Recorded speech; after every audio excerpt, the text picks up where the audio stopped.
All right. What's up, everybody? We are live. Welcome back to another Pokemon Rants. Today, we're leaving no stone unturned. We will uncover the treasures and the trash of the Pokemon hobby in all of its glory.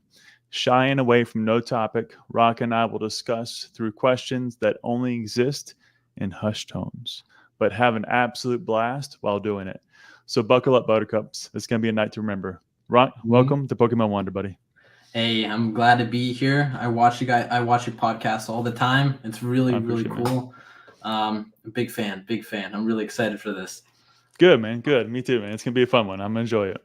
Hell yeah. We're gonna jump in because you've changed a few times. I think you've actually transitioned your intent and your content a couple of times across your journey here. So, just do a quick introduction. Tell us a little bit about who you are, why you're on the journey, how you got to this point, and then we'll get started.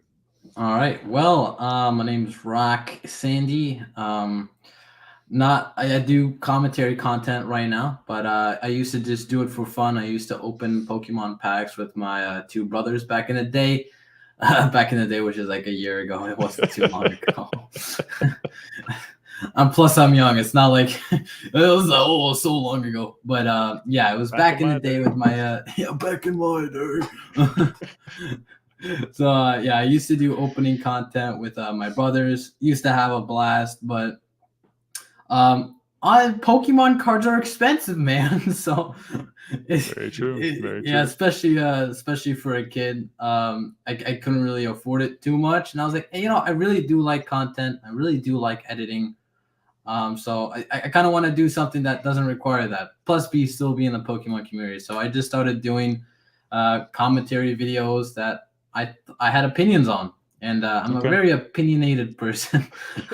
I have very strong opinions. I noticed. Yes. Okay. And that actually is a great transition because I wanted to ask you, are you working right now? I know, obviously, I think you're 16, right? Yes, I'm currently 16 years old.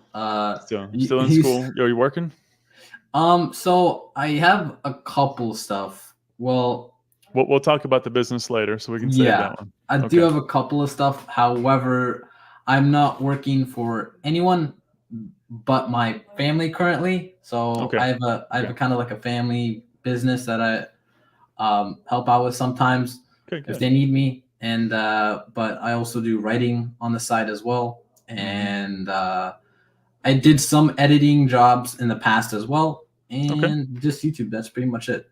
Okay, so that's your sources of revenue. But the family business is good. Is it like a restaurant or? It is a different. I don't know if I should say it, but okay, we can skip it. Yeah, no worries. I'm okay with saying. I just don't know if my family is okay. That's okay, no worries. We'll skip that one. But good, you got a source of revenue coming in. And I was actually going to ask you. I think you were mentioning not too long ago that you were pretty close to releasing your first book. How's that coming? Yeah, so I was actually just writing today, obviously as well, but I'm pretty close. It's almost there. It's like at a split decision. It could have been done. I was done like a while ago, but I was like, you know what? I can make this better. So I scrapped half of it and just started redoing it.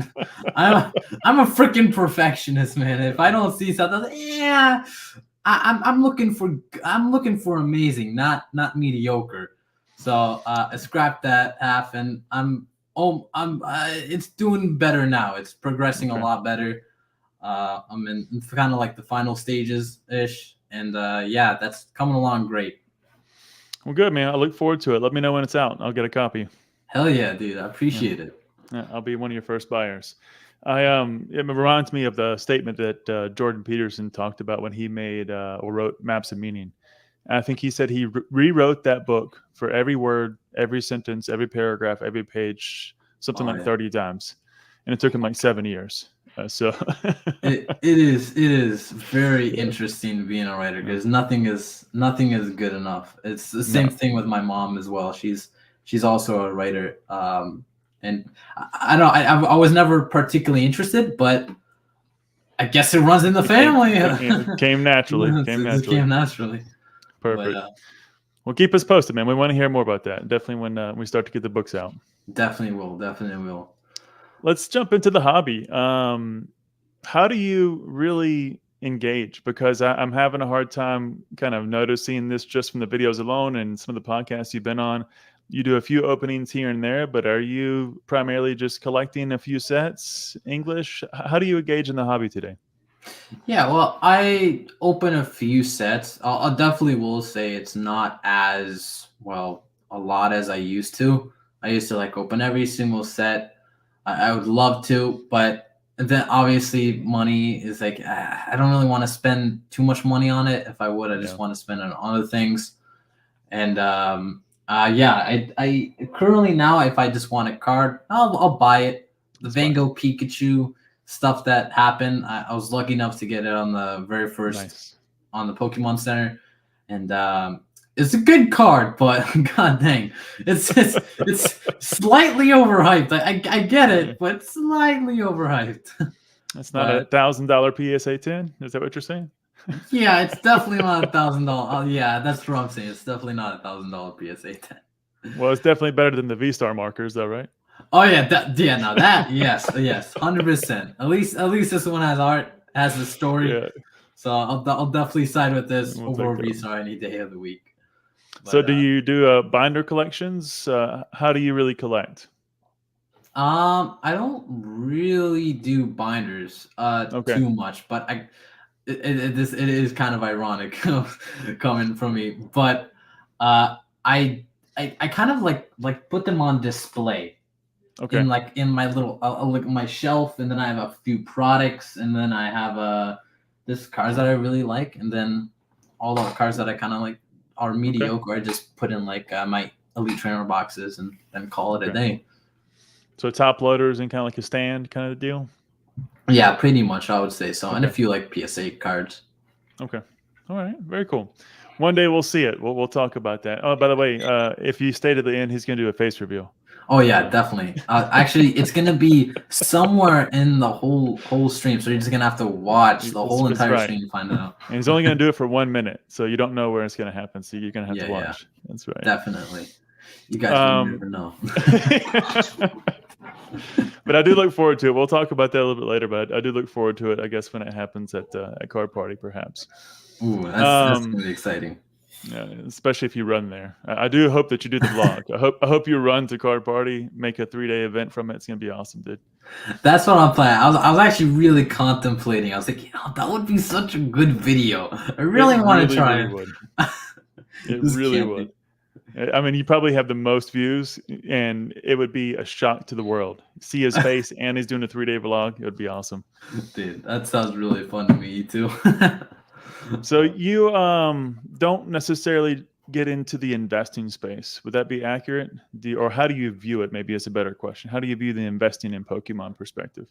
Well, I do dabble Okay. a little bit if I say. I mean, I would say I do dabble it along the years. I definitely don't do it as much as now. I have nothing against investors, but I'm I'm a bit more in the side of starting something else than Okay. in that side, Yeah. that aspect, something That'll come later. that'll come later. Yeah. But I'm not really too much big on investing with Pokemon cards anymore. I used to be pretty cool, like, oh, I got this cool deal on eBay. I got to refresh the page 100 times to see if I can get that at a good deal. Ooh, uh, but not Well, anymore, particularly. well, and with the trajectory that you're going to go on, and we'll talk about that in just a few minutes, but it makes perfect sense because you definitely want to reallocate your funds to make Yeah, that successful. And then once you've achieved that, you could circle back and with any discretionary income, if you want to, surface yeah, back to these kind of things. But that'll come later. It's not a priority when you're on the journey that you're on today for sure. So definitely, we definitely. got some love here from the team. So we got iFomo in here. We got Shug Nasty. We got Ryan Tran. Ryan Chef's Tran to in go. here. Yeah, man. Ryan's in all this stuff. He's been around for a while. Dude, he's been Uh, supporting me since my shorts days. he joined me pretty early too, and he's been a great community member. Oh He's yeah. got a book coming out, yeah. So stay tuned. Yeah, you'll see when it gets dropped. We won't spread any of the rumors just yet. We'll let you just wander with your imagination. Uh, it looks like he's gonna perhaps go to a card party. Was that an actual invite, or are you just gonna go be a participant? What's the approach there? So from what I know, it's not going to be run on like the invitation type of stuff. So either way, Okay. you're still gonna have to, unless like the big ones, like I don't know, Super Duper Danny, Pokey Rev, Cool Trainer Ryan, Danny Phantom, all those people. But I personally got the tickets already. Okay. So yeah, I got the ticket four tickets. Nice. My dad and my two brothers, including me. Okay. So that's definitely gonna be fun. Brothers are older or younger? They were way older. No, not way old. Oh, they're gonna come at me and say, "Why did you call me old?" They're like 2 years older. No, they're the youngest, oldest. This is, I don't know how that works, but he is 23, I think. Okay. 23. All So right. about 6 years. Okay. And my other brother, he is, damn, I forgot how old he is. He's like 30, definitely over 30. 31. Okay. 30, 31. I know he just had a birthday. I should know this. So old. Wow. Yeah. Terrible. Oh yeah, definitely old. He's so old. Coming from a 42-year-old man. Right. Yeah. So tell us. I mean, we'll go ahead and hit this a little bit. Shug's talking about your David Goggins approach here to life. We can talk about it now. What's your exercise routine? It sounds like you've definitely been really getting into staying healthy, which I'm proud of you. That's good. Doing a lot of running. Yes. What's the goal there? What you're shooting for? Just to stay generally healthy? Or are you actually trying to gain body mass? What are you doing? Well, I think over like, what was it, a year and a half, 2 years ago, my mom went through some like a bit like health issues with like Okay. blood sugar and whatnot. It wasn't anything like really bad, but I was like, damn, I was kind of like overweight. I was eating a lot of sugar. I was like, I got to do something different here. I really got to change my life for the better. And I cut out all sugar for about a year and a half. Okay. I went completely keto. I stayed away from carbs. I exercised a lot. Then I ended up losing about like 40-ish pounds, I think. Congrats, man. Thank you. It was definitely, I felt a lot better after it. And then after that, I started focusing on just like lowering body fat as much as I can and gaining muscle. Yeah. And So strength training at that point. yeah, pretty much. And that's pretty much where I've been ever since. And that I have included a little bit more carbs and maybe a sugar, a little candy every once a month. But, a little something, but yeah. Not eating bags of Skittles every night, right? Yeah, definitely not. God, I miss good, that. man. I'm happy for you. It's good to stay healthy. It's once it becomes a routine, it's easier. Don't skip any days. I think I've joked about it on a different podcast before, but trick yourself into doing it if you have to. Okay, I'm just going to go for a walk. Well, I'll run 1 mile. Okay, fine. I'll run 2 miles. And then eventually you're just happy you finished it. But you have to trick yourself most days to get it done. Definitely. Got to have that David Goggins mentality. That's right. Like, do it now. I'm not going to be a loser. You're fat. You're fat. You're worthless. You're adopted. Now run 30 miles until your knees bleed. Yeah. Yeah, he's crazy. I do watch him though. I like him a lot. Yeah, he's definitely cool. I love him. He's something else, man. Let's talk about your budget though. If you're only getting into this a little bit, you're probably only putting what, $50, $100 into it a month. Do you budget yourself on what you spend for Pokemon? Not really. Not really, but it's also like I am definitely aware of it, of how much I spend, and I'll be honest, I try to, like, for example, the past couple of months, I probably spent $100 on cards, like virtually not a lot at all. It's because I just haven't been feeling it too much lately, and again, I've been also like prioritizing other stuff, right? But not too much lately. But back then, I was like going like on a shopping spree. I was like getting singles that I really want, waifu cards, waifus. But you were also a player, right? You played TCG, or do you still? Nope, No? no, never played the TCG. Oh, Um, okay. I thought you did. I that was Opossum plays the TCG a lot. I Yeah, used yeah. to a lot. Yeah, running short on time these days, but yeah. He, Yeah, he talked about it a little bit when he was on the podcast too. yeah. It was good. I'm a fake fan. Um, do you actually grade yourself, or do you just buy a couple of graded cards? What's your kind of dabbling into the graded market for I've yourself? I've probably only done it 2 times. One with Okay. PSA, like a long, long time ago. I still don't know how that got a 10. It was like it was a Mega Charizard EX from Evolution, and the sentiment was Nice. god awful. Uh, Nice, man. so definitely don't know how that got a 10. Second time it was with BGS. I sent like a lot of good chunk of my most expensive cards, and I got absolutely shit on. It was definitely not the greatest. It was nines, even for Japanese holos. I was like, Wow. dude, it was Wow. interesting. Hmm. Um, And yeah, that was which company you said? CGC? BGS. BGS. Okay. Okay. Yeah, I mean they're harsh, but I was surprised because like oh sorry, I did do one time before that bulk submission. Hmm. And I graded a VMAX Charizard Rainbow from Champions Pack, Ooh, and that wow. ended up getting a 10. Nice. Yeah, Nice. Two tens on the Charizards. All right. yeah. It was I like and hate Charizard. Like I don't personally like him, but yeah, I mean he did good. He did good. He does what he's supposed to do, right? That's the Yeah, point. Not too playable in TCG, but he does what he's supposed to do. yeah. Moneymaker. That's right. That's right. I mean, think about it. When I was a kid, most kids we like dinosaurs, we like dragons. You put it in Yeah, Pokemon, it's a win-win. I mean, yeah. He it's was he was he was yeah, set up for success the moment he yeah, was released. Same exactly. thing with Pikachu. I mean, it's just a Yeah. little cute mouse. You know, little cute mouse. The old fat ones don't nearly attract me as the newer ones. That's for sure. Though I'm glad they changed the body type a little bit and changed the shape of the way it looked. It didn't look as good back in the day. Yeah, he went on his David Goggins arc. That's right. That's right. 10-mile runs. We got some love here from Pokey Steve. What's up, What's up, Pokey Pokey? Steve? How you doing? Good to see you, man. We also got Pokemart in the house. Good to see you, Pokemart. Good to see you. Welcome, my friend. Chef tried the keto diet for a while, lost 30 pounds. Oh, Yeah, that's amazing. Congratulations. awesome, That's man. really, really tough stuff, honestly. Yeah, dude. It's definitely there's pros and cons to it.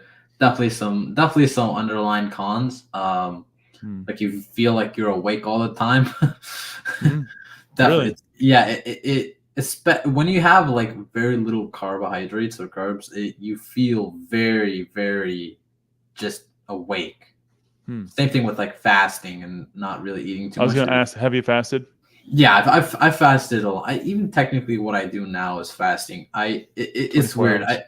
I do an interesting type of way. I've never really seen it, but I eat Hmm. one meal a day, and Okay. it is usually like a surplus of calories. It's like 2,000 calories in like one meal, and I don't really eat during the whole entire day, unless I kind of want to have some yogurt or a few snacks. But I normally Okay. have one, so technically that's called fasting. So you do like Um, 24 hours, roughly 18 to yeah, 24 hours. Yeah. yeah, about Okay. that way. And sometimes I Yeah. do like completely like no food for 24 hours, but it's overhyped. It definitely has some benefits, but it definitely slows your whole immune system, metabolism. It Definitely, does. Yeah. definitely be careful when you do it. Well, and when you're doing it on top of exercise and then also cardio, it's a lot to take into consideration because you're burning so much and your body needs something to actually burn. So yeah, definitely Definitely. consult your doctor, ladies and gentlemen. Yes. Fun fact, I I've never been to a doctor before. well, I say it jokingly, but I'll keep my comments to myself about the doctors. You're probably better off. So Maybe I'm better off. yeah, you're probably better off. You're probably healthier not going. But I will say we did one. I'll share this story. We did a 14-day fast, me and my wife, a Oh while back, wow. and all we had was black molasses and like hot water. That's the Oh, only thing that jeez. we could have for the 14 days. I forget how many she made it to, like 9 or something like that a week. And at some point, it was about day 9 or 10, I started to hallucinate and Oh, no. dream about bread. I just wanted bread, like chips, like just the most basic things. Yeah. I would just start hallucinating about the food that I couldn't have. It Oh, was absolutely terrible, but I did it, and I now do maximum like 2, maybe 2 or 3 days maximum, but typically 24 hours is what I run through. wow, that is pretty impressive. 14 days. That It is was on a rough, whole man. other. It was Yeah, rough, but it good was a good lord. cleanse. It was a good cleanse. Definitely. All right, man. So that's a perfect way for us to talk about your business. No, I'm kidding. But tell me. So I heard about it. I was excited. I went ahead and gave you the sub there on Instagram. You're starting a Definitely new saw that. business, Card Prison. Tell us about Yes. what it is, man. Well, car prison. Uh, I, on a fluke, I figured out with me and Opossum were talking, and he just randomly said like cars were prisons for your car. I was like, hold up, write that down, write that down, write that down. And then it was just in my mind ever since. And I was like, yeah, okay, all right, we can make this work. And then I just started branching out, seeing what I could find. Got through distributors. Basically, my whole idea was to create nice premium binders, maybe some other stuff like card sleeves and other accessories for it. But that was kind of like the whole entire plan was first start off with the binders, and it's definitely going to be an interesting type of binder. It's definitely going to be a bit unique than the others. So I'm pretty excited to share with the world. So it's going to take some You, time. you were waiting for some samples last I heard. Did you get those in? No, still haven't got those in. Frickin' Okay. China. Oh, yeah. Especially So if you're doing prototypes, it takes time. yeah, definitely. It was I wanted like a lot of different customizations and stuff, and they're like, yeah, it's gonna take a while. Mm. So yeah, it's gonna take some time, but I got the reps website slightly running. I've been working on it, kind of like trying to figure out what the frick I'm doing. Yeah, You using Shopify or Wix? yeah, Shopify. Good thing it's pretty easy, self-explanatory. So Yeah, it's not bad. yeah, it's pretty Yeah, easy. we use it as well. It's really easy to manage. It's the typical content management website, but if you really want to make it look nice, you got to spend some time on it. That's for Definitely. sure. Yeah, you could always do a little bit more, just like your book writing, right?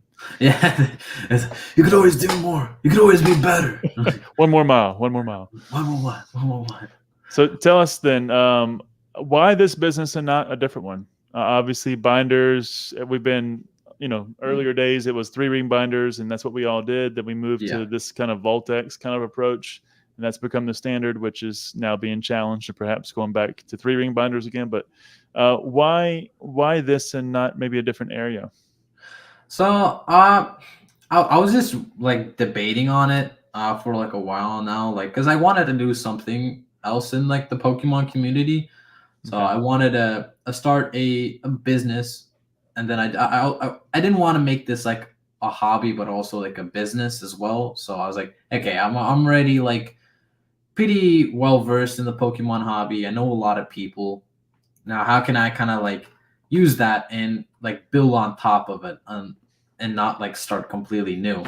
So I was like brainstorming, and I don't know how really why it shows that. I just thought it was just a really good idea, and one of our ideas, I was like, okay, we'll try it out. Yeah, give it a And try. Run yeah, it. I mean, I heard you mention, and we won't call it out here, but I heard you mention what it is, and it is quite unique. And yeah, so I think you'll have something that corners the market pretty quickly. And if you add some quality to it, obviously maybe slap a little bit of a Rock Sandy logo on it.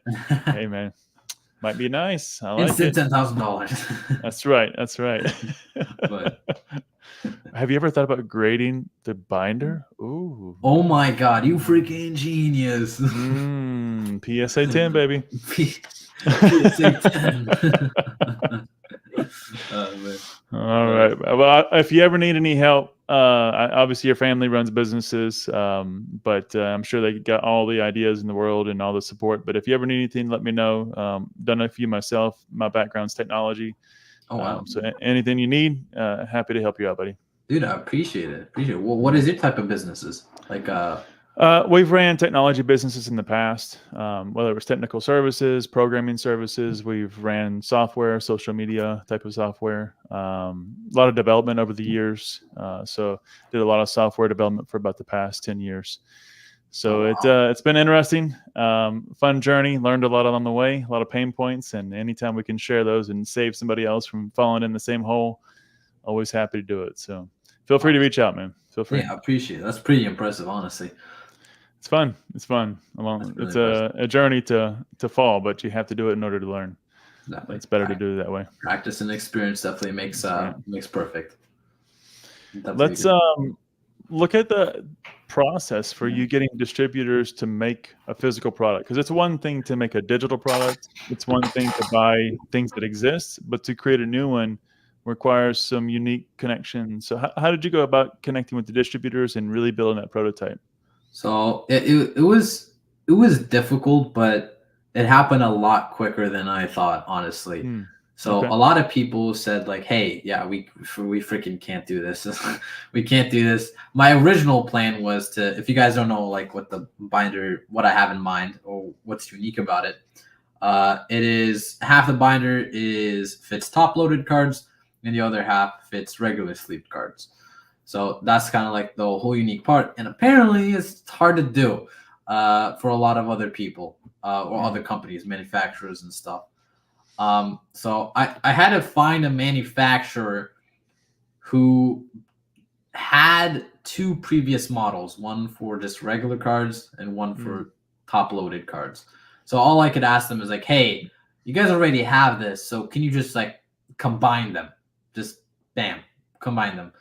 And a lot couldn't do it, but I think after like a day of searching and contacting, like I don't know, a couple dozen manufacturers, I got it. A pretty trustworthy company.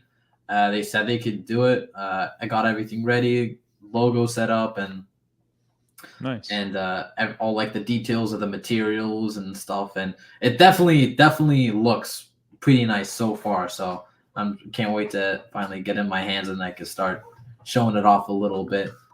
And Is it patentable? Can you patent this? um, it depends. I'm not really too sure if you could patent it. But I wouldn't really be too like I don't know worried about someone like doing it, copying Okay. it, because like I mean it's the same thing with like top loader binders. I mean, one guy just started top loader binders and everyone kind of like followed suit. Right. So I'm not too like worried about it. Like a lot of people do like regular binders as well, but they Mhm. also just eventually go to Vaultex because like I mean YouTubers promote it. Vaultex is the only binder out of like the whole entire bunch that YouTube actually like promote. Mm. And it definitely is something that you could definitely learn from. Like Yeah. if definitely promoting your product like through YouTubers, sponsoring them, I think definitely is the route that I want to go as well. And it's better to have someone you like watch all the time Right. say, hey, I mean, this is a pretty cool product. Definitely not if it's mystery boxes. Okay, it's definitely it goes into the gray area like how Leonhard did. Okay. Buy this V-Star marker slab and you get a free binder, right? Yeah. Well, that makes it No, but all right. agreed. And Pokey Any, for example, Brian at Pokey Any, he's done a great job at really leveraging the network of the PokeTuber streams to help promote his business. And Definitely. you can kind of see it pop up a little bit of everywhere now. And I'm happy for him. It's really helping his business. They're growing tremendously, and leveraging that in addition to obviously everything else he's doing in terms of marketing, it's just another superpower. So Definitely. I've heard of him for a while. yeah. Yeah, I watched a couple of stuff and did I buy it? I think I might have bought a couple stuff from his shop. Yeah. I can't remember, but yeah, he seems like a I saw like what was he was the one on Vice, right? Or Yeah, correct. yeah, he Correct. was on the one. Yeah. That was definitely like a huge like kind of leap from.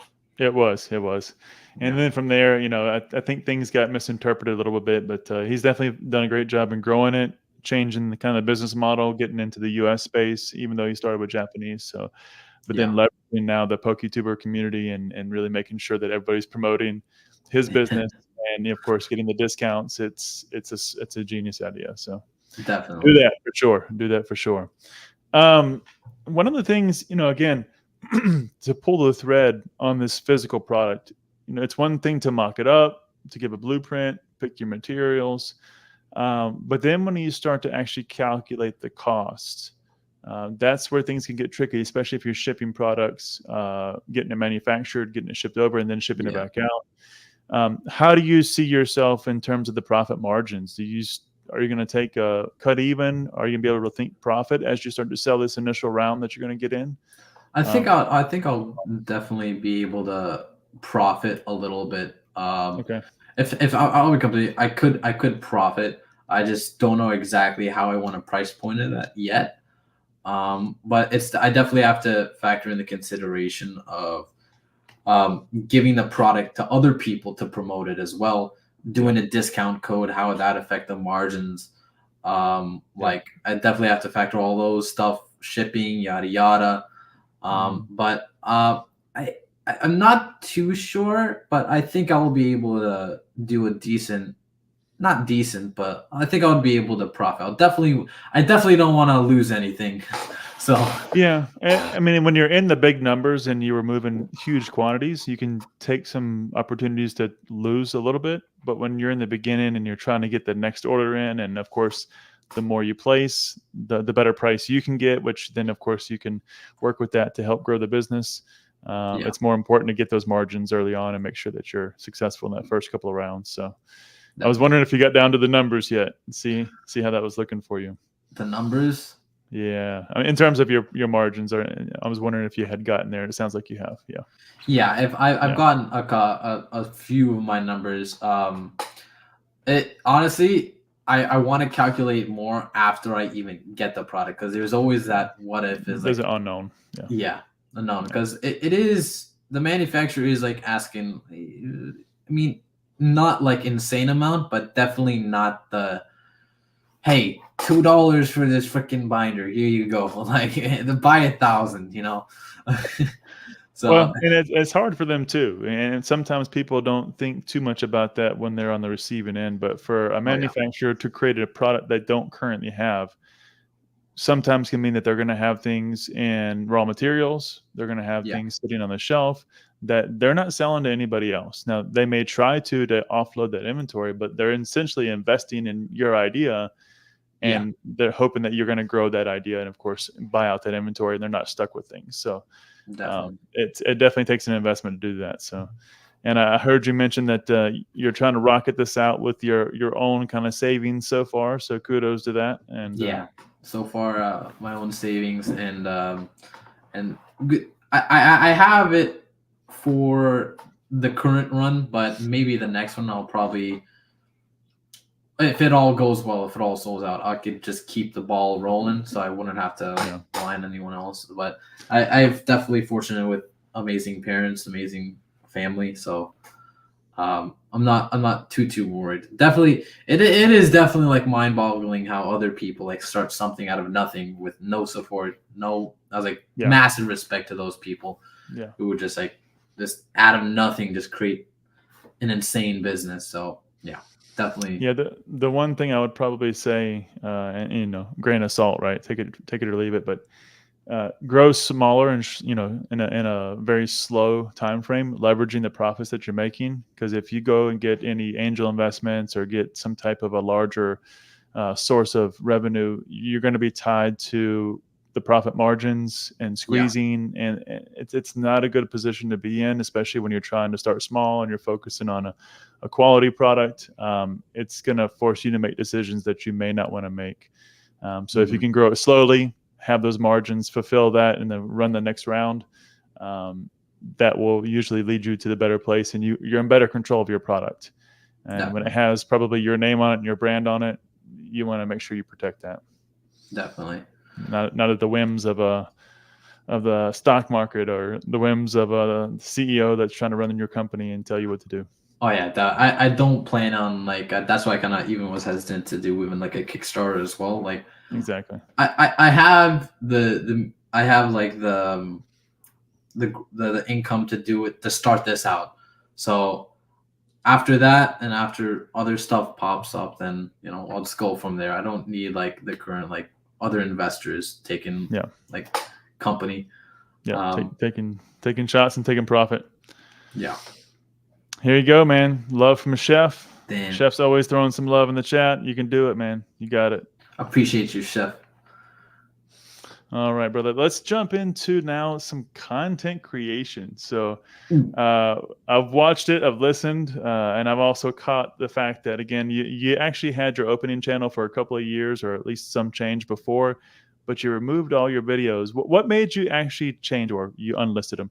What made you change your direction other than the money aspect? Was it purely that and you went into more commentary? What was the real reason? The money aspect was one thing. I think it's just I just wanted to try to figure out something that I also liked and that I could just build on top of instead of just like not doing content at all. Because I really do like content a lot. So I was like, you know what, I want to find something else that could like support me as well. So Perfect. I thought commentary because like a lot of other people that I knew were doing commentary. So I was like, that sounds really fun to do. But it wasn't always commentary as well. I used to first kind of like do documentary, like Sunny V2 style videos, Mm-hmm. like Leonhard, Unless the Leaf, the others. I watched those. Yeah, because it Yeah, was more like you posed the question. Do we really look at the facts? Do we know what we're actually thinking here, or are yeah, we persuaded by the masses? definitely. And that's kind of how your first couple of videos started out, and then of course it starts to be a mix of a couple of different things as this transitions over the past 2 years. Yeah, I definitely became more. It did take a long time to create like those previous videos, and the It was like more 3 days on that one, right? yeah, On it the, was yeah, it was insane amount of time. So I said I could do this, but it's a little bit too. I too felt I tedious. was like, kind of like trapped in a box. Like I couldn't say exactly what I wanted to say when I was covering a topic. So I was like, it wouldn't really fit in that style if I said what I want to say. It only fits if you kind of like lean into like the truth, that just slowly go into it, Right. like how like a documentary style is, or like a Sunny V2, like duh, duh, duh, duh, duh. But you won't believe what this happened. Duh, duh, duh, duh. So I kind of just decided to just I'll just do commentary and do gameplay in the background and then see how it goes. Yeah, that's just what I've been doing ever since. So, how much has your book writing contributed to your success on YouTube? Book writing. Yeah, because I mean, Huh. you script everything, and I Oh, think that skill set transposes over quite well, right? But it yeah, also gives you a way of thinking. true, true. I would say it definitely helped a lot. But I think it's more. It's a weird thing because I could do without the script, but I can't do without the script. I attempted like without doing scripting as well, but I don't know why, but it just doesn't work out. But it's kind of a weird predicament. It You is a don't very feel as weird. good about the outcome when you look at it when you tried it. Is that Yeah, yeah, okay? yeah. I feel like I stutter a lot when I'm in like the camera. I'm not in the camera when I record. Yeah, yeah, definitely. So Oh, wait a minute, I yeah, missed that video. yeah. But Yeah, yeah, I definitely think it contributed a lot to like my writing scripting style. okay. Definitely scripting doesn't help my book sell whatsoever. Like it's completely different Not things. the other way around. Yeah, no. Yeah, Yeah, yeah. but the book writing can definitely help you articulate yourself better and get your points across when you're trying to, record your YouTube videos for sure. Definitely. I Yeah. would say so a lot. Yes. So, what's your process for video creation? Talk to us a little bit about that. Whether it's selecting the idea, going through building out the entire video. How do you go about it? Give us a sneak peek behind the scenes, man. All right. So basically, I start off with obviously the scripting. That takes You have the around, idea in mind before you even yeah, start writing. Okay. I have the idea of what I want to talk about in mind. Go through a few like title ideas firsthand, Okay. and then I start writing the script. That takes I don't know. It ranges a few hours. Okay. Depends on like how long I want to do it because it's on a whim. It's like if I want to say add something on a whim, I say okay, and then if I have to go through information, it definitely creates a longer video.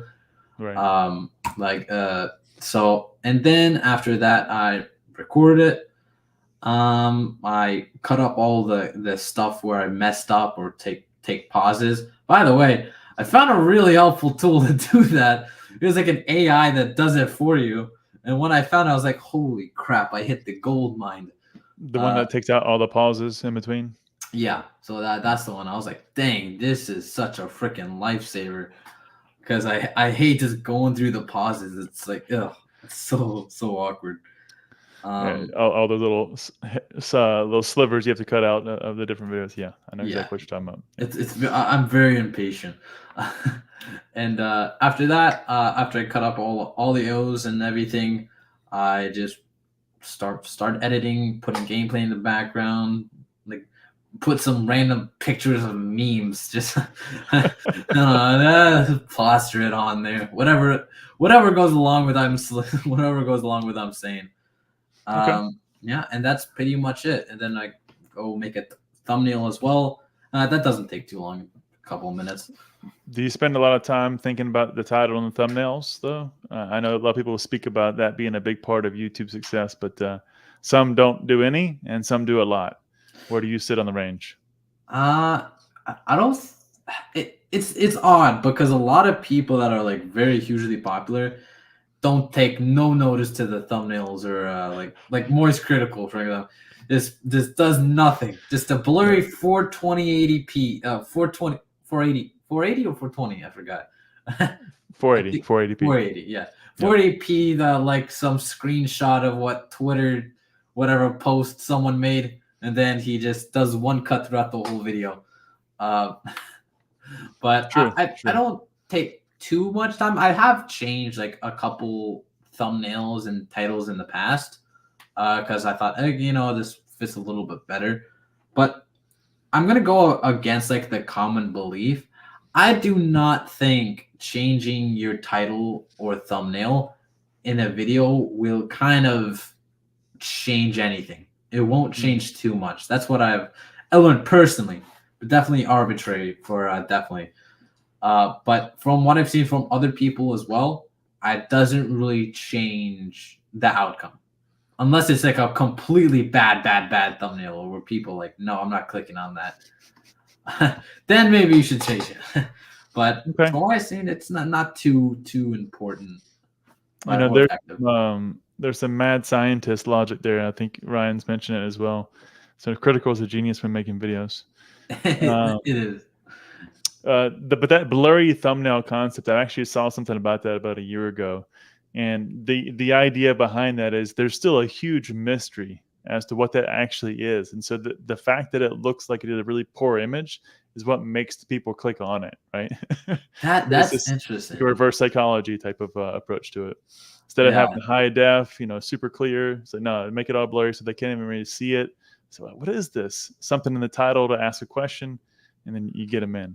I'll have to give it a try one day and see if it works. that's a freaking good idea. Just do like a screenshot, some tweet, and then like blur it out halfway and pixelate Exactly. it. Like, who Exactly. is this? What is he talking about? Let me see.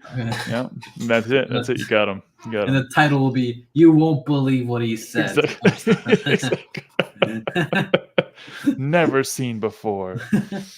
Well, what did he Um, say? and then, of course, you don't say it during the whole video, right? Watch Yeah. the next video to find out what he actually said. Yeah, of Part course. 2. That's right. But tell us now about your editing process because you mentioned that a little bit. What tools are you using? What are some of your toolboxes and tools in the bag? I use Movavi Editor Plus. Okay. It's a pretty dumbed down version. That's why I use it. It's not really difficult to use at all. I tried doing Adobe because I thought this was like when I tried to put a tiny bit more effort, like when I was kind of, it sounds bad, but when I was doing more effort into my videos. It sounds like I'm like lazy or anything, but I swear it's not. It's just Publish it. It's fine. Whatever. yeah, pretty much.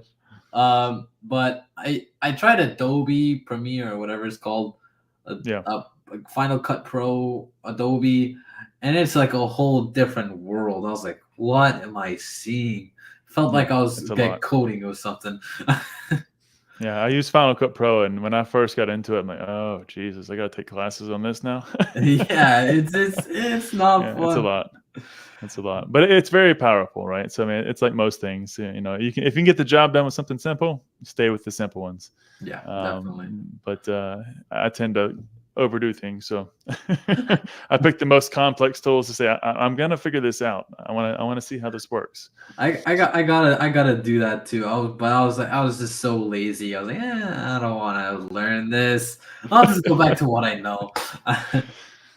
And I can imagine, especially when you're doing your older videos, taking 3 days to edit that, probably a day or so to write it. Yeah. Then you're off to the next one, right? There goes a week. You're like, oh, geez, what's my next video going to be? You spent the whole week on it. Exactly. And the more I kind of like started doing content and yada yada, the more I was less not motivated, but a little more lenient on my schedule. Like I wasn't like feeling too pressed of doing it once a week. There has been times where I just took a week off, 2 weeks off. And then I came back and my views were fine. I was like, okay, you know what? I'm not. Good. If my views are fine, then it's okay. I guess I'll take as many breaks as I want. But good. Yeah, I've heard some horror stories, and I've had a few bad ones myself. But I'm glad that doesn't impact you too much. So stick with it. But do you do shorts as well? I don't know that I've seen yours. So that's pretty much how I got for all my subscribers. But then I slowly transitioned into not doing shorts. And it's an ongoing battle inside my mind if it affects my channel or if it doesn't affect my channel. I don't know, because I've heard a lot of theories and my personal experiences that if you have inactive subscribers, I don't think it'll help your channel, and YouTube will just like promote your channel a lot less. So I kind of stopped doing shorts for that reason. There's still one that after I posted like a year ago is still gaining like 4,000 views every like 24 hours, which I just still do not get. I was like, it was a good it was a decent video, but it wasn't anything crazy. It's shorts are just another game, just a totally other game. And I have not mastered that one at all. I've tried a few things, and I've done terribly. I was doing okay in the very beginning, at least in terms of views, but I mentioned it in the last stream. I went to the regional tournament, and I was kind of posting about how the games were going. I thought it would be something cool for the people who play. Mm-hmm. Yeah, they destroyed me. And after that, I can't get anything. A couple hundred views. I'm like, okay, whatever. I'm done. I'm going over to the podcast. That's it. Long form content. Here I come. And it definitely is suitable for different people. Like shorts is it feels almost like fake views and subscribers at some point. It does. Yeah. I mean, I tried to leverage. That's probably why I'm doing it, quote unquote, wrong. But I tried to leverage shorts to get people to redirect to the long form content that I was creating. So it was basically just a subset of the video that I had already made. I carved it up, reformatted everything, made it fit the screen size, added a couple of links, and that's probably not what people want, right? So they say, hey, if I wanted to see that, I would have went there in the first place. But so that's one kind of like big misconception for me personally. Tell me, is that people think, oh, just if you do the same thing here and then you redirect your viewers to that, I mean, some views are better than nothing. Like some attraction is better than nothing to go to your long videos. But if you factor in like the amount of time you put into that short, the amount of kind of like fake-ish views and subscribers you gain out of it, and how the uncertainty if that affects your like long form videos into like not being recommended as much. So it depends. I don't know if it's good to do shorts and try to redirect it to your long videos. I don't know if that's effective too much. My personal opinion. Yeah, I'm definitely gonna change my approach. I'm gonna leave because there's been another thought of theory here where if somebody's watching shorts, they're probably more of a shorts watcher and not necessarily always a long form content watcher. Yeah. And so let them find the content where they are and try to entertain them in that space. Don't try to redirect them. Yeah. And so I think I'm going to change that approach. We'll see how that goes. Yeah, people are very lazy. Once they start a short, they're like, okay, that's cool. It says a link to a long video. I don't have time for that. Yes, like no, swipe. Yep, next. Yeah. Pretty much. So looks like we got Professor Birch in here as well. Hey, Professor, good to see you. Thanks for joining. Appreciate it. Professor Birch. Crystal, thanks for joining. Hey, Crystal. Well, great. What did you miss? You missed, as Pokey Steve said, everything.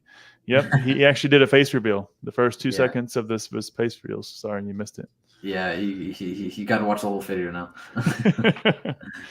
So tell me, I want to know what your thoughts are, because despite I would say the funny appeal that you have in your videos, if you listen to some of the things in between and you listen to some of the small drops of I would say the true you that come out in the conversations, there's a lot of thought behind what you do.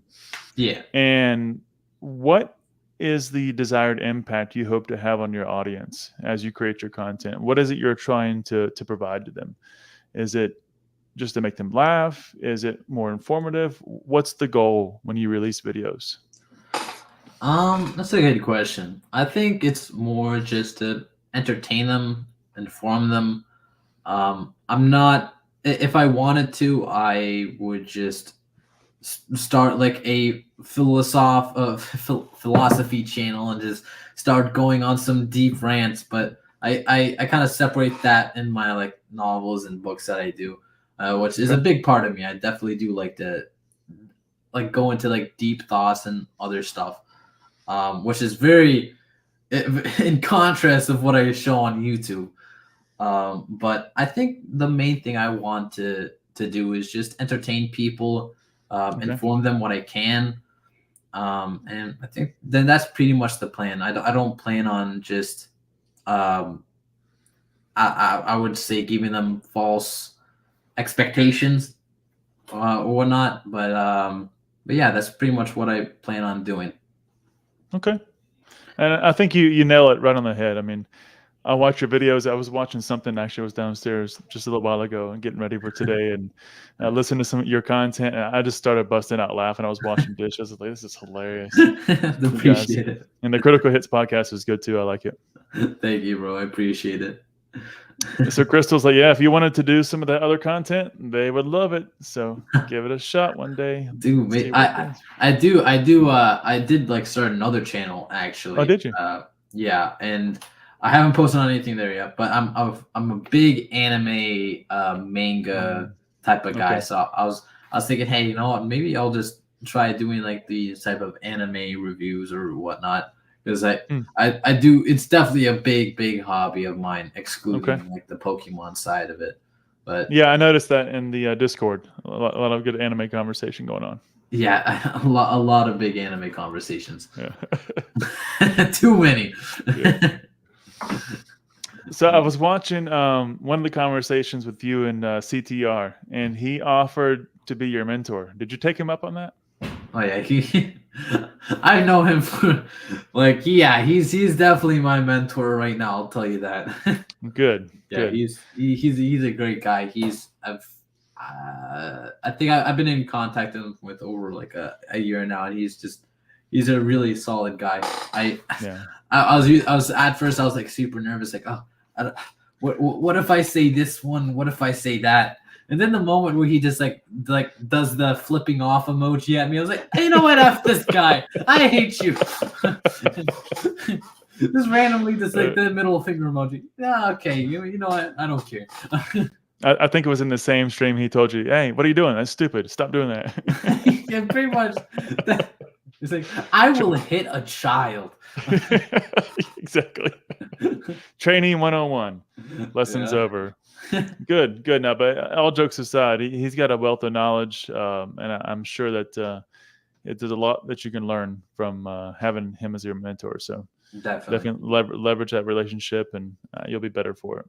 Definitely. He's definitely a good mentor and has a lot of teaching. He really taught me a lot as well. Yeah, so, he's got a big heart. Definitely. Hey, Legend of Luke, good to see you. Hey, Luke, the goat. How's it going, man? Man, I missed you. I actually saw you at. I didn't realize it until after I had left. I was with the kids, but I saw you at Collecticon in Charlotte, man. Sorry I didn't get a chance to say hi, but definitely catch you next time, buddy.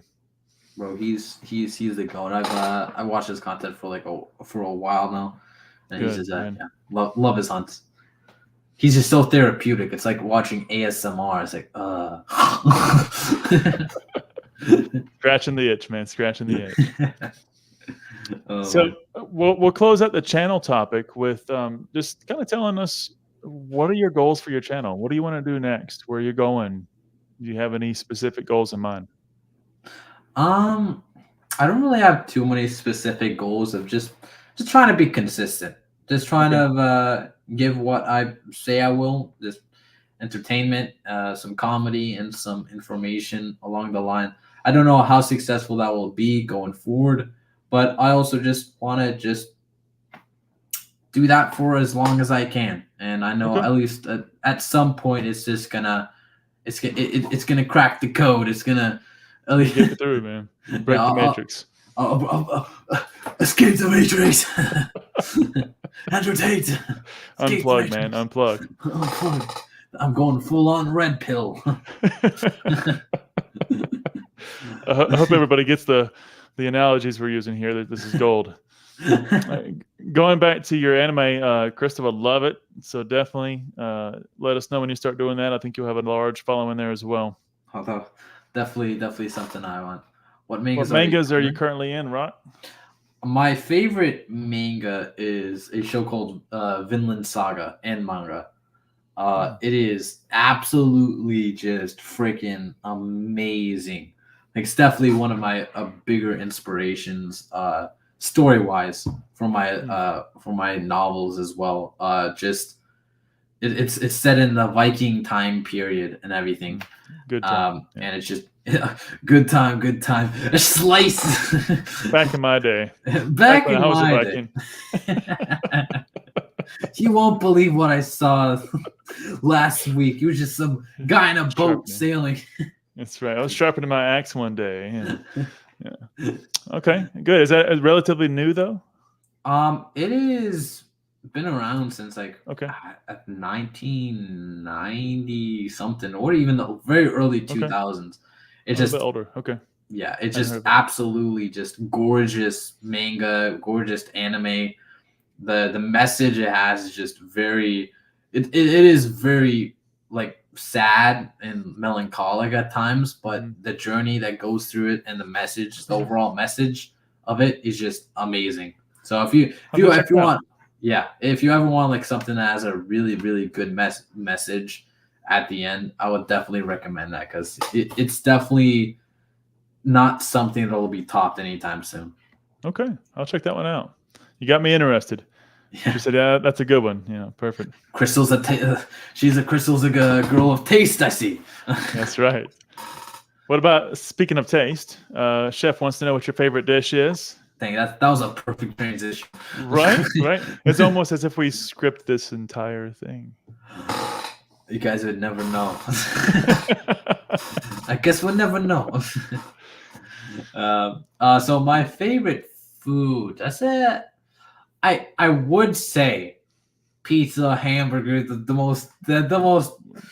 bad ones, the very bad ones for me. But if I had to go on like the good side. I said this before on Yeah. Gonzo's podcast. I think I heard it. Yeah, I wasn't gonna ruin it. Yeah, it was. I like rice a lot. I actually had rice today, so I made cutlets with some rice on the side as well. It was freaking amazing. Have you ever had what they call con in Spanish? No, yeah, I so haven't. basically it's like a hard rice. You basically cook your rice, you leave it in the pot. Once you get the rice cooked, you leave enough on the edges, what sticks to because you actually put like corn oil when you cook it. And so you leave whatever has the corn oil stuck on the edges, and you almost burn it, but not quite. And so it's almost like popcorn. So it's crunchy rice. It's like that crispy. Yeah, that crispy, crunchy rice. Yeah, I love that. Sometimes when I like reheat some rice, and someone gets stuck on like the outer layers of the pan, I was like, oh, this is so freaking good. I want this. Well, she brings me a bowl, my wife. She brings me a bowl of it when she cooks rice, and she's okay, and she kind of divides up the con. I was like, oh, this is great. It's like the healthy chips, That's right. That's right. That and the avocado, good to go. Good to go. Yeah. See, I lost my place here. See if there's any more questions before we continue on. Bad or classics? I think I'm missing the context there. Dr. Strong is so enjoyable. Dr. Stone is really good. Strong and Stone. Yeah. I think maybe misspelled. Yeah. I know which one he's talking about. Dr. Stone. Okay. That's a nice one. All right. Let's every day or a taco, says the chef. Yeah, I agree. I definitely agree. Oh yeah, I see it now. Love a good taco. Oh man. All right, my man. Let's do some rapid fire. I'm enjoying these, so I'm gonna keep doing them in the podcast, and we'll run through it. So I think you know the drill. Try to answer in a couple of words, as few words as possible. We'll run through just about 5 or 6 questions. You ready? All right, sounds good.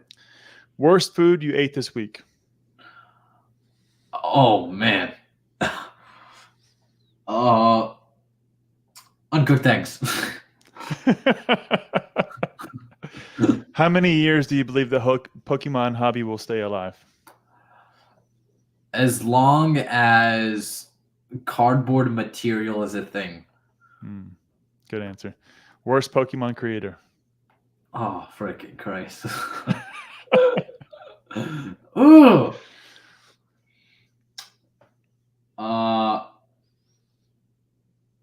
None at the moment. I would say so. Most money you've ever paid for a Pokemon card? Oh, that was base set Charizard. It was $600. Okay. Favorite set ever made? Generations. Something your parents don't know about your Pokemon hobby?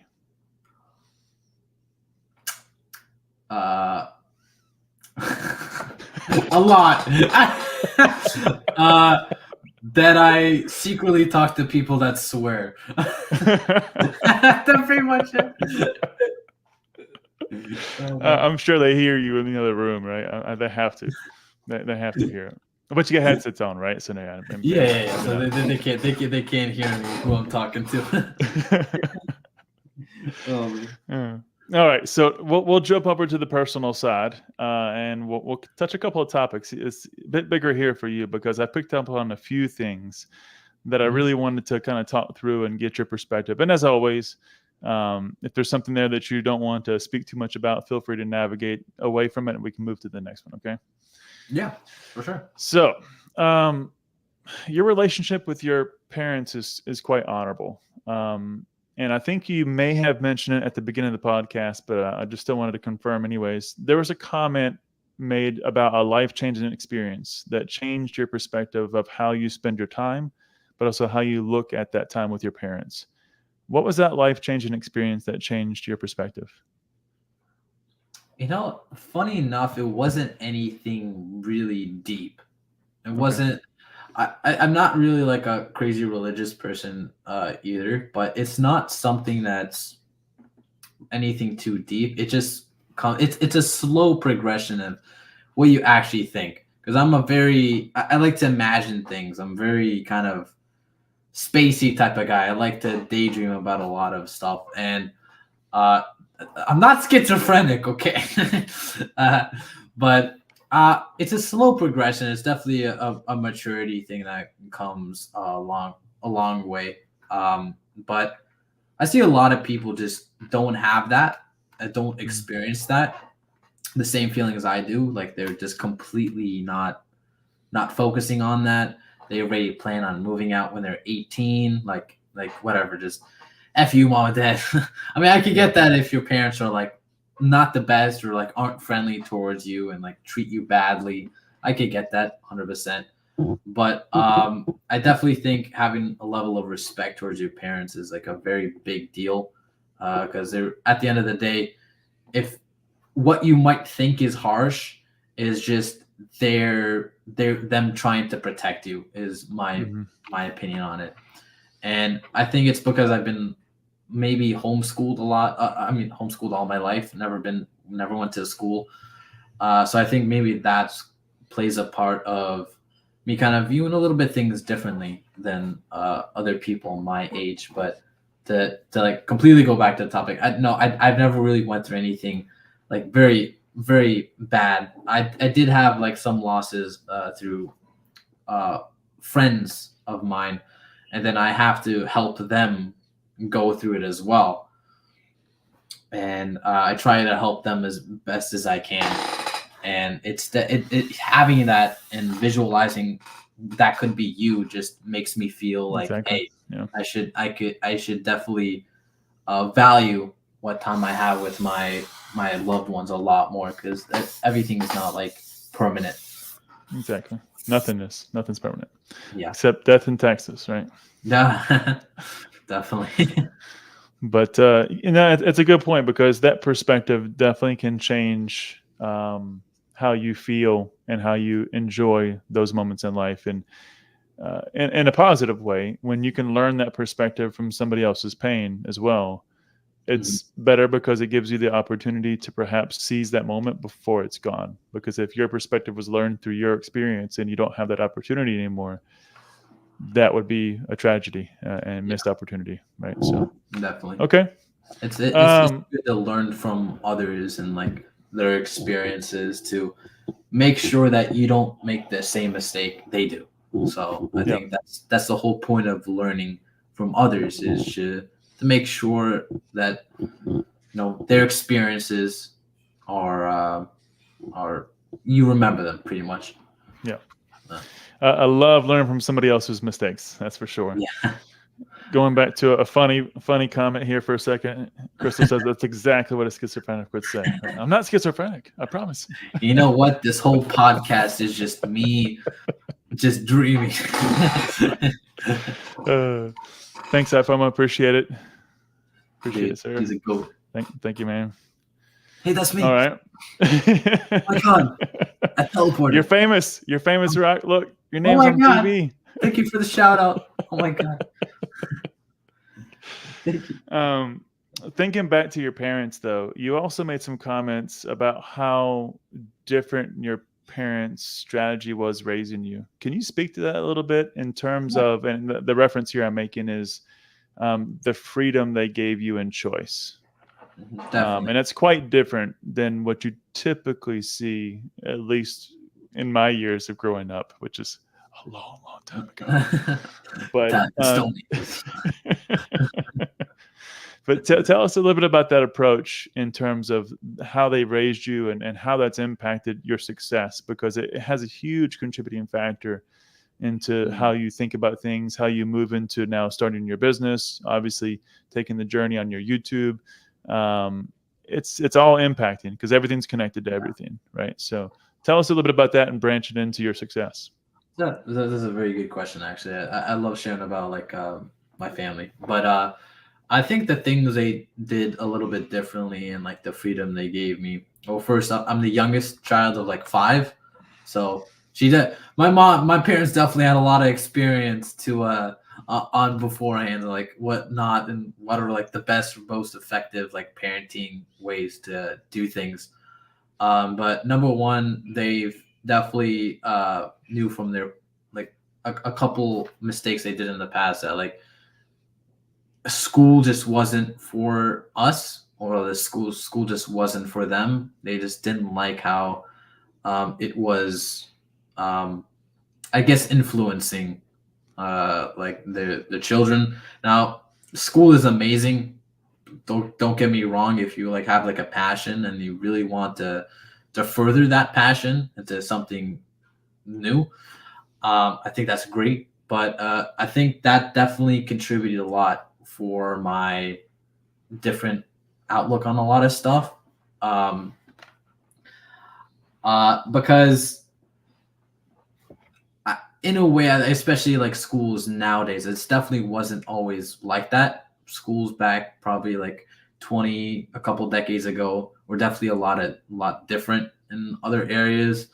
Yeah. But schools right now is just definitely not comfortable being involved in. So definitely that's one of the big reasons why one of the big choices my mom gave me is like, hey, if you don't want to go to school, you don't go to school. I'm just gonna give you the choice. And then I just started homeschooling. Even with homeschooling, like my mom didn't force me to uh, study topics that she didn't think I was interested in, because she trusted me of like what I wanted like to pursue in other topics, or like math or English or writing. So she gave me that topic, but I decided that I'll just study a little bit of everything so I could just get the general scope of, hey, how to freaking read this sentence. Right. uh, and then after that, I did have like other homeschooling kind of experiences. Like my mom had a farm as well.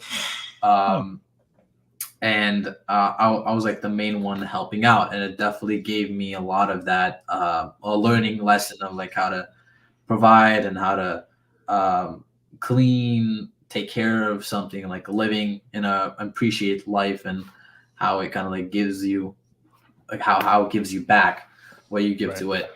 And that was definitely, I would say that definitely shaped me a lot as well, like her decision to do that.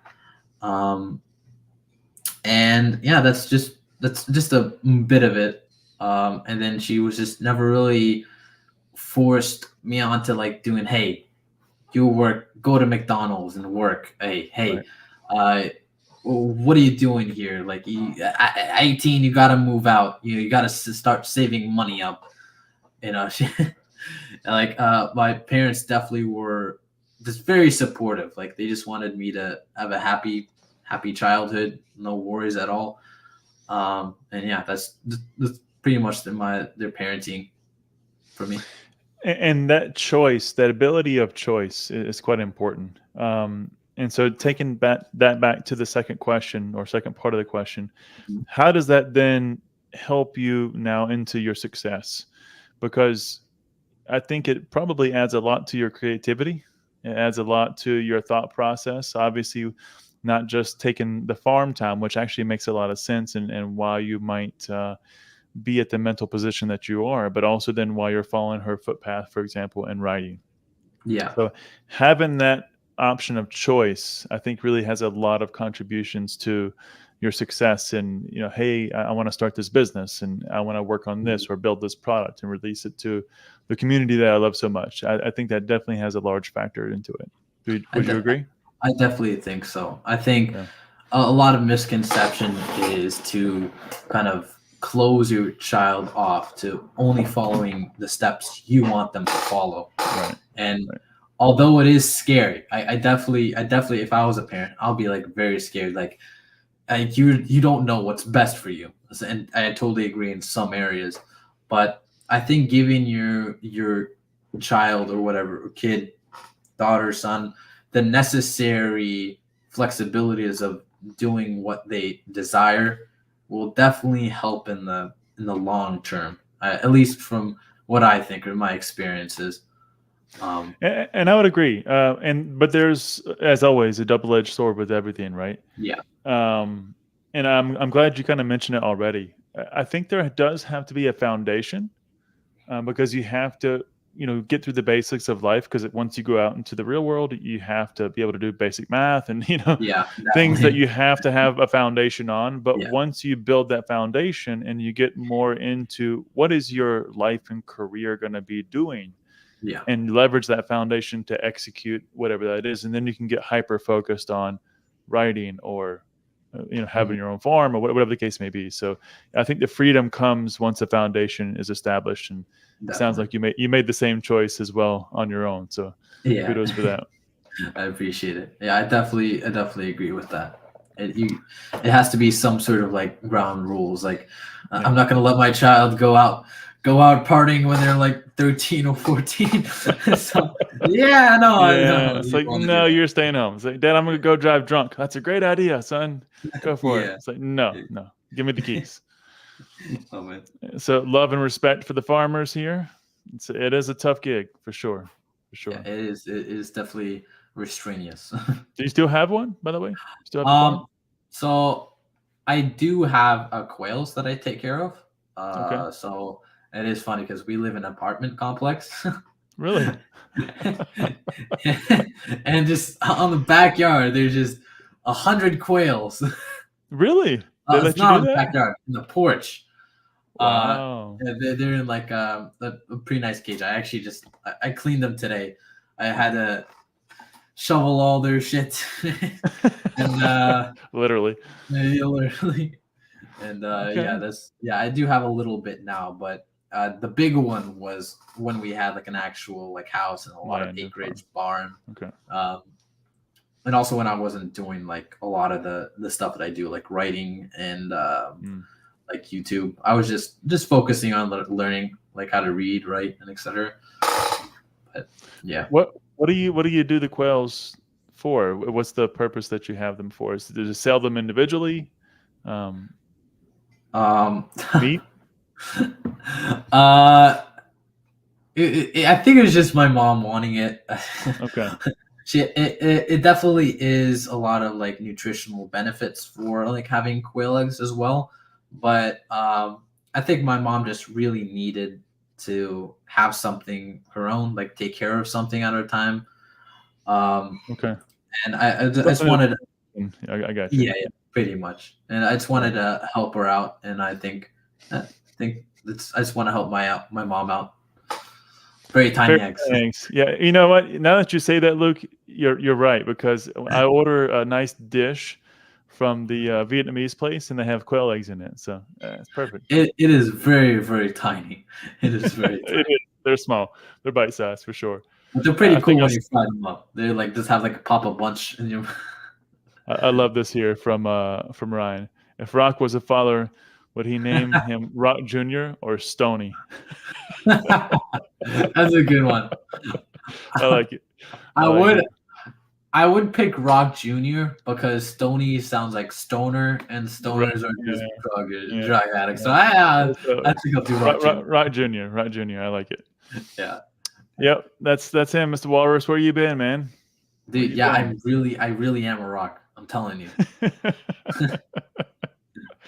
This is his real face. What are you talking about? Yeah, it's just you guys can't tell. Come on, man. Yeah, really. You see his lips moving, everything. So, keeping back on the same theme, one of the things I was curious about, because most kids your age are not actually working on staying healthy and exercising other than what they're forced to do in school. Now, you mentioned your mom's experience with, I think it was blood sugar, you said, if I'm not mistaken. Yeah. Um, but what is your perspective on staying healthy, mind, body, and whatever it may be, spirit, whatever else you may consider? Yeah. How big of a portion of your life is that, and how do you work that in? It's definitely something I try to prioritize above everything else. Like Yeah, success, good. money is useless if you just are not healthy, and then you have like health complications, and you're like depressed or have anxiety because it definitely helps in that regard. Like it definitely makes you feel a lot better, not only with your body but with your mind as well. So Hmm. I definitely try to prioritize that above all else. Like doesn't matter how I'm feeling that day. Yep. Those little progresses, those little steps, the consistency It's definitely a big. It's not really a hobby. It's just a lifestyle, I It's would a say. mandatory.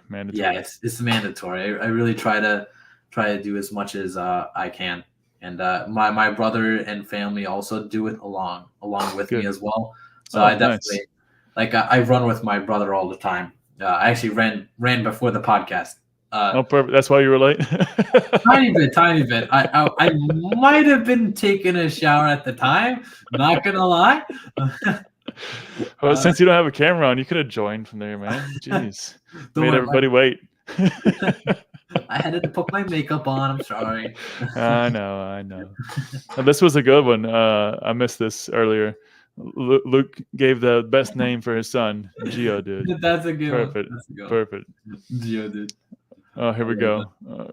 Stoners aren't addicts, LOL.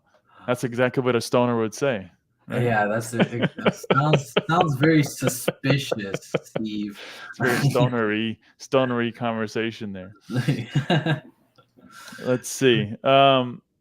So one of the things I was also wondering is how are you going to feel? Now we're back to the face reveal, but how are you going to feel when it comes to card party if you decide to do that? Because you've really went this whole time, and I've heard the backstory as to why, and totally understand it, and I would want the same for my kids.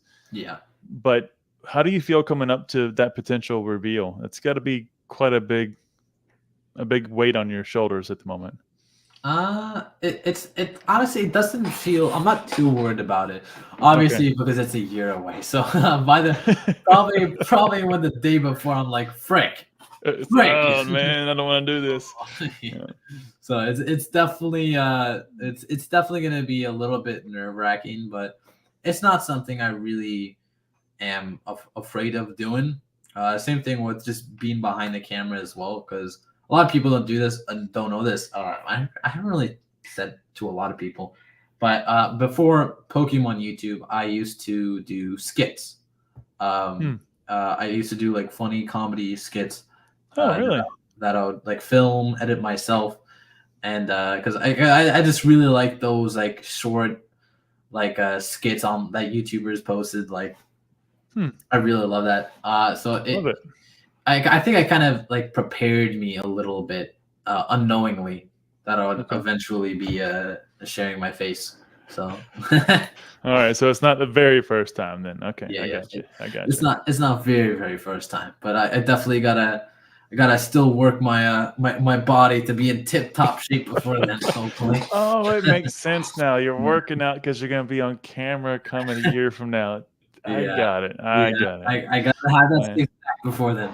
That's right. That's that. Like I'm going to the beach, so you gotta start working out in the winter. I get it. I get it. Pretty much. Oh, Yeah. So, where are all those skits at? Did you already remove those from YouTube as well? Funny. I never posted them on on YouTube. Okay. I only did it as a hobby. I wanted to post it, but my mom also was kind of like hesitant, and she was Yeah. like, you have to do 20 skits before I'll but prior before posting it. And I did it. I did it. It was fun, but I think at the time it's definitely better that I didn't do that. Yeah. But it definitely helped a lot of my editing process and my learning of a lot of Mm. stuff. But yeah. Okay. Yeah. Shovels here. Good to see you, Shovels. Come on, it's obese, bald, or fat. Doesn't matter. It's all good. I'm not like self-conscious or anything. I'm pretty good right now. Like it doesn't bother. I can turn my camera right now, but it's not something I like to say. It was just be more like The Rock, like The Yeah, Rock. I saw that in your banner. Subscriber else, right? Have Subscriber. subscribers. I like it. Hit him with the nine. All right, my man. So we're gonna wrap it up. You know what's coming now. I was wondering what I was gonna ask you on this one, and I'm trying to keep things fresh and keep them, rotating through the guests. Mhm. But for you, it was a little different. So the first question is quite unique, just because of the background story. Oh, yeah. So if you're a younger, for the younger generation, that is, that are fortunate enough to have their parents and be in their life today, what advice would you give them to savor that moment and savor that opportunity while they still have those loved ones around? It's definitely varies by people, but so I can't expect everyone to share those type of feelings and whatnot.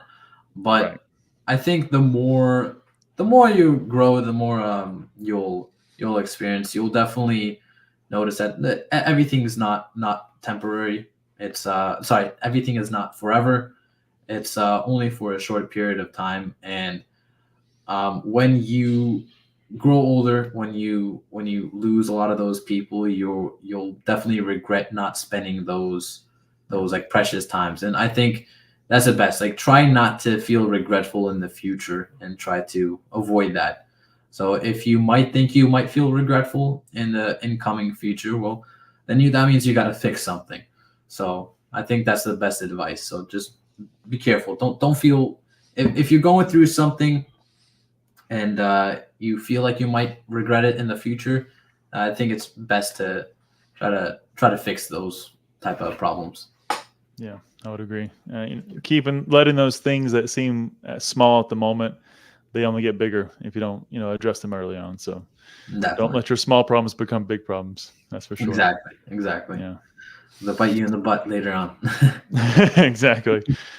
We got a comment here. I was going to pull it up. No walrus. Terry is being scheduled for November as soon as I get confirmation. I'm pretty sure he was planning on coming on camera, but I need to confirm that. I'm not too sure. Now that you're Who's bringing it up, Terry? I have to ask him. Who's Terry? Terry Lake, the infamous Terry Lake. Yeah, he'll be in November. He was trolling, in a lot of Dan's videos, and he's retired. He's had several businesses, had experience around tax and other things, and so there's been a lot of heated conversation. So wanted to have Terry on in November and give him a platform and talk through some details and learn the lessons of a man who's went through his entire work career and done lots of things right, lots of things probably wrong as well, and see what we all can learn from that. So yeah, he'll be That's on gonna be then. interesting. Yeah, I'm it's gonna gonna be have fun. guys have those notifications on. That's right. That's right. All right, my man. The last one, you know what it is. So when you leave the hobby a long time from now, Rock, because you're young, Yeah. but when you leave the hobby, what legacy do you want to leave? That's a freaking good question. Um, hmm. What I want to leave? Um, I want to just know as many people as I can, and just spend time with them, grow new friends. I wanna be the guy that isn't just famous, but is just involved in the community as a whole. I just want to have a lot of new friends. I don't want this grand legacy of just being like famous, like Pokurev or anything. It's not something that I have like insane ambition for. I just want to have fun in the hobby and just know as many people as I can. I think that's my main legacy that I want to leave behind. Like, hey, yeah, I remember that guy. He talked with me 20 years ago. We had a podcast. It was a Yeah, blast. I yeah. loved it. Yeah, man. Yeah, it's a good way to look at it. Creating those relationships is something that we're going to treasure forever. And I must say, this Pokemon community and everybody I've been engaged with so far has been just a pure joy. And it's been a fun journey, very welcoming, very open. And I look forward to continuing that as long as possible, for sure. Definitely, it's definitely one of it's a golden gem of hobbies. You can't really find anything quite like it. It's I haven't found anywhere else. That's for sure. It's very different. definitely. I All right. remember that old guy, says Luke. That's right. That's right. Oh yeah, I see it right here. Yeah, that's right. I remember the old guy. But no, Walrus, there's not a hate guest channel. That's not the way that works. But yeah, I actually spoke with Terry quite ironically. He said a couple of comments in the podcast I had with Dan. And so I responded to Terry. I said, I would love to learn more. So reach out to me via email. And he did. And he and I exchanged a few emails and we talked. and asked him if he wanted to come on, in one of our threads and one of the conversations, and he agreed. So no, not just about the hate, man. Just a little bit of fun, a little bit of learning. No Dan roast either. Sorry, chef. Dan does his own roasting. We don't need to do it for him. Hey, you got to turn that beef into nice medium rare tenderloins. That's right, man. If you do it yourself, then others can't do it nearly as bad, right? Exactly. Yeah, that's right. Well, Rock, this has been an awesome time, man. I really, really do appreciate you taking the time to spend with me. As I said to you in the beginning, feel free to reach out. As always, you have a friend here now. And of course, if you need anything along your new business journey and adventures or technology or just bounce some ideas off of, feel free to reach out to me anytime, man. Dude, I appreciate that so much, and it's been a real big pleasure of just talking with you. And thank you for taking the time out of your day to host this. It's really appreciated. Of course, man. If you don't already, make sure you check out all of Rock's socials and his stores, and everything's in the description below. You'll have a good time doing it, I'm sure. And as we always say, thank you also for everybody that joined and that's going to watch after for your time. We deeply appreciate you spending time with us here today. And we look forward to seeing everybody else on the next one, guys. See you later. Love you guys. Bye.